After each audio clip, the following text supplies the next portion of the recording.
বাবার সকল সম্পত্তির ভাগ বোন পাবে নাকি শুধু জমির ভাগ পাবে? খুব দরকারি একটি প্রশ্ন ভাই। আল্লাহ রাব্বুল আলামিন বাবা মায়ের সম্পদে ছেলেদের যেরকম অধিকার রেখেছেন, মেয়েদেরও কি রেখেছেন? অধিকার রেখেছেন।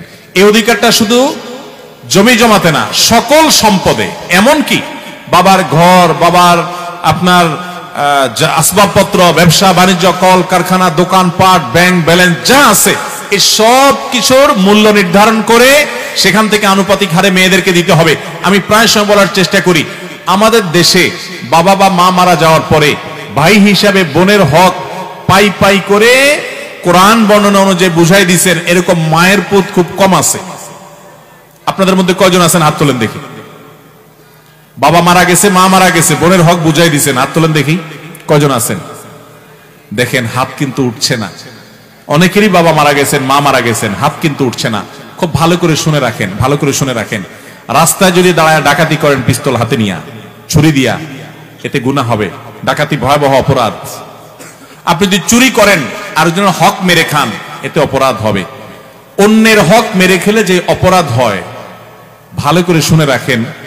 বাবা মায়ের সম্পদ থেকে বোনকে যেভাবেই হোক বঞ্চিত করছেন, হক দেন নাই, অপরাধ তার চাইতে বেশি হবে।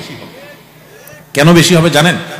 কারণ এখানে আত্মীয়, রক্ত সম্পর্কীয় আত্মীয়ের সাথে যেখানে সুসম্পর্ক বজায় রাখা দরকার, সেখানে উল্টা তাকে আরো অধিকার থেকে নষ্ট করেছেন, বঞ্চিত করেছেন, তার অধিকারকে খর্ব করেছেন। এর জন্য আপনার আল্লাহর কাছে জবাব দিয়ে আরো বেশি করতে হবে। এই দেশে ল্যান্ডের মালিকানা দেখবেন মেয়েদের নাম খুঁজে পাবেন না। আপনি কয়টা জমিতে মেয়েদের নাম পাবেন? দলিলে দেখবেন সব ছেলেদের নাম। ব্যাপারটা কি?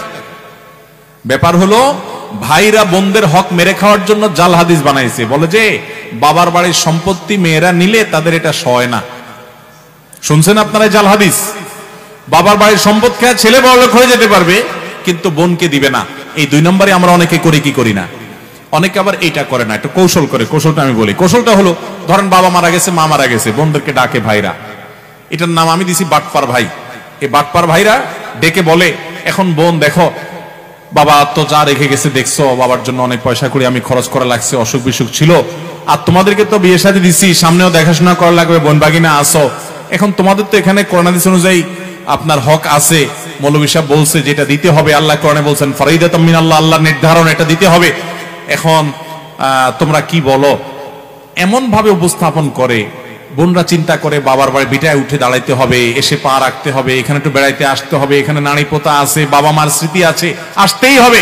যদি ভাগে নিয়ে যাই, ভাই ভাবি তো আর তাকায়ও কথা বলবে না, তো দরকার হলেও বলে থাক ভাই, দেওয়া লাগবে না, আমরা খুশি।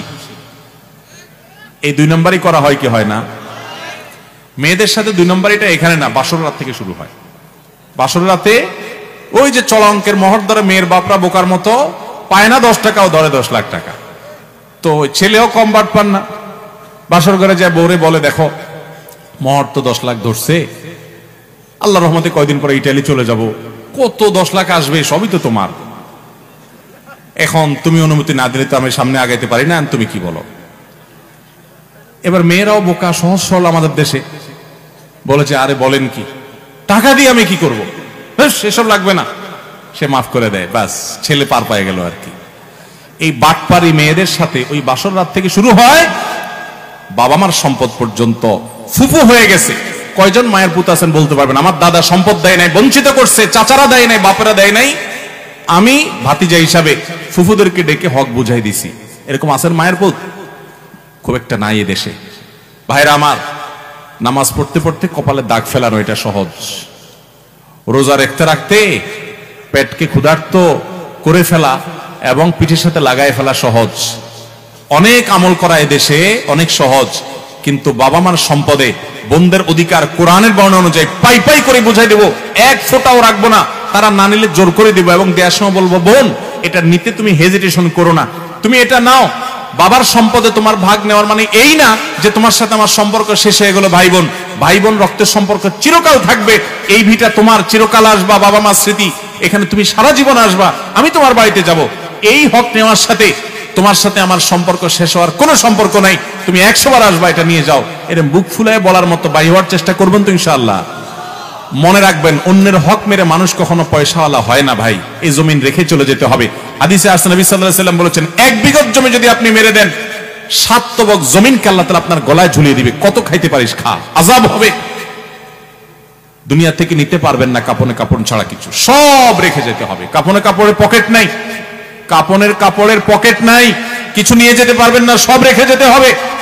কার জন্য তাহলে 2 নম্বরই করবেন? কিয়ামতের ময়দানে এই বোন আল্লাহর কাঠ গড়ায় আপনাকে আসামি করে দাঁড় করিয়ে আপনার বিরুদ্ধে বিচার চাইবে এবং বিচার করবেন আল্লাহ তাআলা। তো সেদিন দিতে পারবেন না, আমল দিয়ে দিতে হবে। তার আগে দুনিয়াতে বোনদের হক দেব তো ইনশাআল্লাহ। বোনদের হক শুধুমাত্র বাবার জমিনে থাকে না। অনেক ছেলেরা আছে, বাংলাদেশের 99% মানুষ বলতে পারি আমি প্রায়, যে বাবার হক দেয় যারা, তারা ওই মাঠের জমি জমাতে কিছু লামসাম ভাগ দিয়ে দেয়, থোক কিছু দিয়ে দেয়, গর্বিটাতে দেয় না, বলে যে এটা ছেলেদের। সবগুলার মূল্য বের করে তাদেরকে সেই মূল্য আনুপাতিক হারে তাদের প্রাপ্য বুঝাই দিতে হবে। দেব তো সবাই ইনশাআল্লাহ। আল্লাহ আমাদের তৌফিক দান করুন।